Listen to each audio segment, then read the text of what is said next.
afternoon, everybody, or it could be morning if you're here in Maui. I think it is. What time is it here? It's about 11 o'clock. It's 1 o'clock Toronto time. Before we introduce our guest today, I'm going to apologize because I know this podcast is called Snowbirds Expat Radio Podcast, but we seem to be dealing with a lot of expat topics these days. And today we'll be covering expat concerns again when Americans move to Canada. But I have to tell you that in the next couple of weeks, we have David Lazan coming on, and he's an estate lawyer. And Karlene, you're going to enjoy this. He's an estate lawyer out of Buffalo, and he covers all those snowbirds that have homes in the States and how those homes should be held and what trust. And of course, the big concern out there right now is making sure you have a power of attorney in the state where you live, because if you're Canadian and you're from BC or you're from Toronto, your power of attorney will not give you power to act on that person's behalf. So enough about David and his firm, which is Barclay Damon. Today we're going to be talking to Karlene, and she's from Toronto. Karlene, welcome to the show, and tell us more about yourself and your professional history. So much, Gerry. It's such a pleasure to be here. You know, Gerry, I actually got into cross-border taxation a little bit by accident. I've lived in 5 different countries, so this is something I do, but it's something that I've experienced in real life as well. And at one point, I was living in the Northeast USA, thinking it was a good time to be focused on US taxation, when an opportunity arose in the family and it was time to move back to Canada. And I decided really to turn what seemed like, an unfortunate circumstance into an advantage and really switch my focus into helping people with both US and Canadian taxes. So I have a boutique tax firm. We work with individuals across Canada and the United States, and we're focused primarily on individuals that have both US and Canadian taxation needs. Well, that's interesting because we know the space is growing, and I don't know it's because Americans are moving up to Canada here or what the situation is, but it is very, very popular. So I've got about 6 questions for you, and I'm sure during these questions we're going to be talking about different cases that we've worked on together and how complex this tax really is.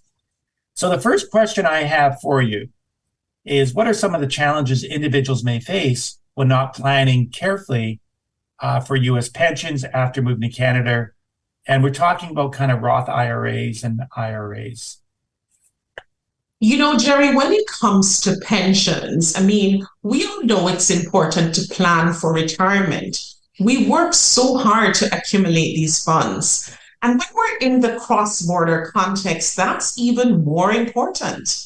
But with respect to pensions, and in particular Roth IRAs, one of the things that individuals can do is make a special election with the Canada Revenue Agency. Now, many people don't know this. A Roth IRA is somewhat akin to a Canadian tax-free savings account. And even though the tax-free savings account is actually tax-free in Canada, the Roth IRA is not tax-free under the default rules. But what individuals can do, if they're aware of this or working with a professional supporting them, is make a one-time election with the Canada Revenue Agency that allows them to defer taxation on the earnings that are being built up in the Roth. As well, if things are planned carefully, when it's time for retirement and time to actually withdraw the funds from the Roth, then all the earnings that are withdrawn can actually potentially be tax-free as well if it's planned out carefully. Now, the other thing that this election can grant you is some grace from actually filing a Form T1135, which is the foreign reporting form that Canadians file that's equivalent to the FBAR in the US. We hear about this, people not filing the election. And is there any wiggle room here? If they don't file it by, I think it's April 30th, the year they move here, it's in CRA filing. It's not an IRS filing. So is there wiggle room if they miss it? Yes and no. So there is wiggle room. I've actually seen the CRA approve late filed elections. But here's where you're not going to have an approval, Gerry. If you make a Canadian contribution to that Roth after you come to Canada, then you've really tainted your ability to make the election. Now, you should file the election by April 30th of the year following the year that you arrive and that you're filing your return for. For some reason you haven't filed the election, you can actually file it late as long as you haven't made Canadian contribution to the Roth. That's interesting. And, once again, the theme of this podcast is for those expats moving up to Canada and the importance of working with a cross-border financial, cross-border accountant, immigration lawyer, and of course, you want to find yourself a cross-border financial advisor. So here's the next question I have for you. Now, what about traditional IRAs? What missed opportunities do you see, and is it advisable to cash those out when you leave the United States and you come to Canada? The thing with the traditional IRA, it's a little bit different from the Roth in that under the default rules, there's protection under the Canada-US tax treaty. So what that means is there's no taxation on the traditional IRA until you actually withdraw funds from it. But Gerry, I have to ask you this question, if I may. Would you prefer paying taxes on the earnings in your traditional IRA based on your effective rate, which could potentially be upwards of 50%? Would you prefer paying a zero rate, Gerry? Well, I know the answer to the question is that I should be working with a good cross-border accountant and a good cross-border financial advisor, and I would ask for advice. Okay. Yeah. So, Gerry, I think we know what the answer is to that question. What we're trying to get at here is that with a Roth IRA, it's possible that when the earnings are actually withdrawn, if certain criteria are met, you can actually withdraw the funds at a zero tax rate. This ability does not exist with a traditional IRA.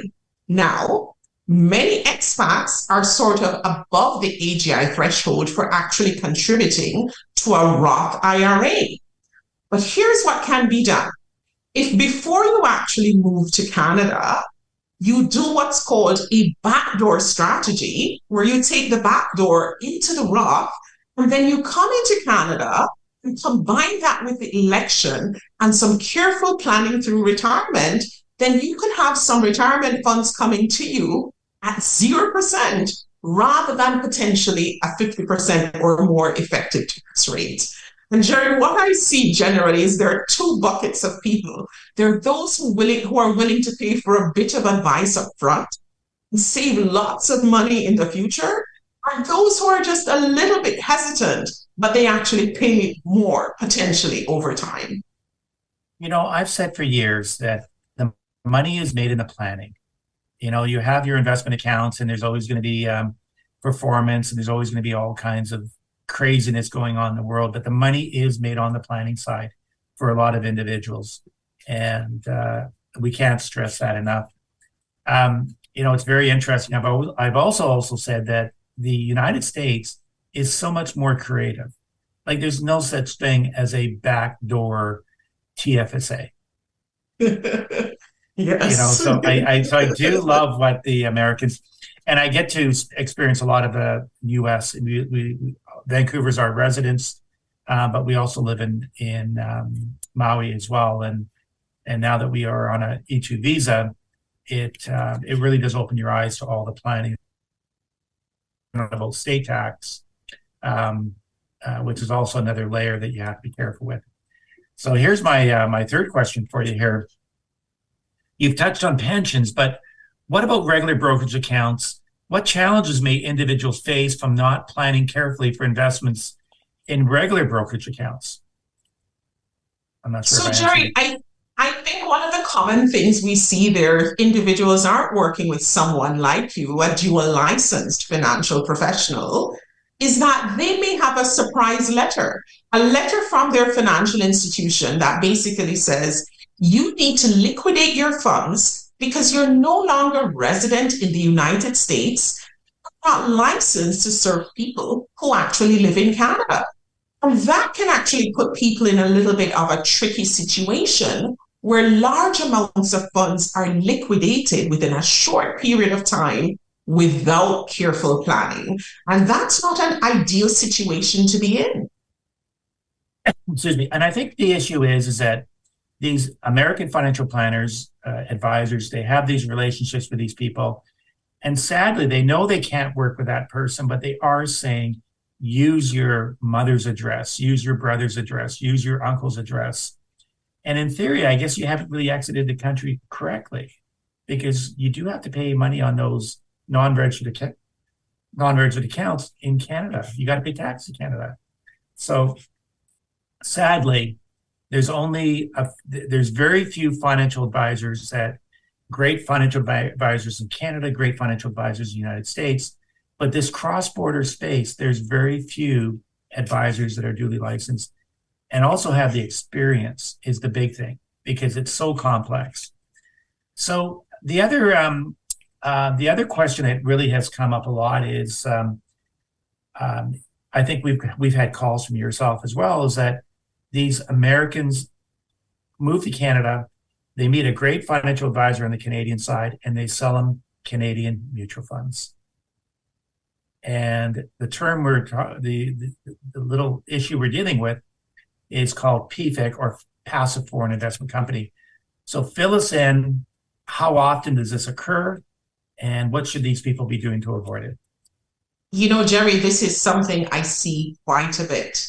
Americans move to Canada, they open up tax-free savings accounts, they purchase mutual funds and ETFs for their own investment. And, you know, that may be a very good Canadian-only strategy, but not so much in the cross-border context. And the reason is this: mutual funds and ETFs can trigger what you refer to as PFIC reporting. PFIC stands for Passive Foreign Investment Company Reporting, and the reporting is complex. In fact, the IRS says on their website that they estimate that filing one of these forms can take you over 22 hours just to fill out. And the added twist to this, Gerry, is that you have to file a form for each mutual fund or ETF that you hold on the Canadian side. So that means you can be invested in, let's say, 10 funds worth $80, but you have to file 10 Form 8621s. And what is actually a little bit painful as a tax professional is that sometimes the fees that you charge to prepare these forms, because of how much time they take, because of the complexity, are actually more than individuals actually make from the funds. And so really doesn't make sense. But if this is something that's planned for carefully, and certainly individuals that we work with who plan with us ahead of time, and Gerry, I'm sure that this is something that you would do as well. You know, if they're working with someone strategically to plan, we're going to advise them not to get into this situation. Well, and this is what we're coming across. I mean, we've done lunch and learns for different investment firms that do not have cross-border services available. And sadly, a big part of that presentation is a discussion around these advisors saying, oh, don't worry about it. The fund can file a QEF, and it makes it easy for accountants to file it. It's not true. Avoid it. It's so easy to avoid this. And we had this other, and these are really bright advisors. They're well educated. They've got their university degrees. They've got all their, their CFPs, their CFAs, you name it. They've got all the designations. But they continue to say, well, we've got a solution. We now have a fund of funds. you know, Gerry, sorry, go ahead. No, you go ahead. No, I mean, I think it's easy to say when you're not actually preparing the return or paying for the professional to actually prepare the return. I mean, I really see the grief sometimes on people's faces when they come to the realization, if they had only had a different plan, a different strategy in place before the end of the taxation year, before the move to, Canada or the US, then they would be in a much different situation. Yeah. So, Gerry, we have very different rules on principal residences in the United States as well as Canada. So on the US end, if you're a single filer, if you have a capital gain on your principal residence, there's an exclusion that you can access of up to $250,000 if you're a single filer. If you're married filing a joint return, then it scoots up to $500,000 as long as you meet the ownership and the use test. But here's the challenge, especially in areas such as, Vancouver, I think, where you have an office. If you've actually had gains that way exceed this exclusion amount, it could be an issue. So you could wind up living in Canada where those gains are actually 100% excluded on your return. But because the gains are so much and they exclude or exceed, I should say, the exclusion level on the US end, you actually wind up paying capital gains taxes on the US side, even though you may actually be based in Canada. And that's a surprising issue for many. Now, so how does that work on a filing? So on the Canadian side, there is no tax. When you file your Canadian tax return, it's a principal residence, but it's when they actually apply that capital gains on the US. Is that correct? Absolutely. Absolutely. Okay. Well, that's got to be one of the biggest things that we come across, and it's so hard to fix, because as soon as you do something with that title, doesn't that trigger a capital gains in the United States? It can, but you can plan for this carefully. Okay. So if you know your exclusion is only up to $500,000, then what potential solution is that before you actually get to that threshold? Maybe you move to another house, or maybe you're careful who actually goes on the title, right? Because the taxation is going to impact the legal holder of the asset. So one of the things that you can do is actually plan for who owns what type of asset based on the tax impact that's expected. Okay, that's interesting. So once again, a lot of these questions that we've asked you today, it's so important to have a cross-border accountant working on your behalf. And I think, what is the big hesitation why people do they try and do this stuff themselves? Does it really come down to the fees? Like, what discourages them from working with a cross-border accountant? Gerry, I think part of it is fees, and part of it may just be a lack of knowledge. I mean, who would think of things like backdoor Roths and PFICs and all these complicated situations, right? People just don't understand that they exist. They don't understand that there's a professional out there that can add value to them, that can save them lots of money over time. So I do think part of it is just a lack of knowledge, Gerry. The whole purpose of, yes, I am a financial advisor in the rural world, but I've always said that the reason why we created the Snowbird US Day Tracker and the Canada Physical Presence Tracker was to really become educational. It is set up as an outside business activity. We're filed with IROC. We filed it with FINRA as well in the States. And really, we're just here to provide people with great education. At the same time, introduce those people looking for the answers to the questions, work with across Canada and the United States, which includes yourself. So that is our number one purpose of this Snowbird US Day Tracker, or this Snowbird Expat Radio podcast, is just to help people and put them and I guess the point is, I've always explained this service. I use the term dating service, but what I mean by that is that we know that a mom and pop can't afford to go to PwC, but they can't afford to go to Karlene. And that's what we're trying to do. We're trying to match these personalities up with services that make a lot of sense. So you're not intimidated by a very large fee. Now, if you own multiple corporations and you need that expertise, and you've got businesses in Canada, United States, KPMG, and I know you have a history with KPMG as well, and PwC, they serve those clients very, very well. But there is a part of the market that we want to make sure that they get to know people like yourself. And that is our sole purpose of what we try and do here at Snowbirds Expat Radio Podcast. Yeah, thanks so much, Gerry. And I mean, I think I have to echo your sentiments in terms of coming at things from a point of service. Those who meet with us, we really, really deal with them from a point of service. Those who plan with us ahead of time are going to get all the tips that they need in order to avoid certain tax traps. And we really encourage it. We don't really hide secrets per se. And on that note, I've always said the world is small, be kind to all. So, Karlene, thank you very much for being part of the show, and we appreciate the great work that you do for your clients, and we've really enjoyed getting to know you over the years. So thank you for your time. Thanks for having me, Gerry. It's a pleasure.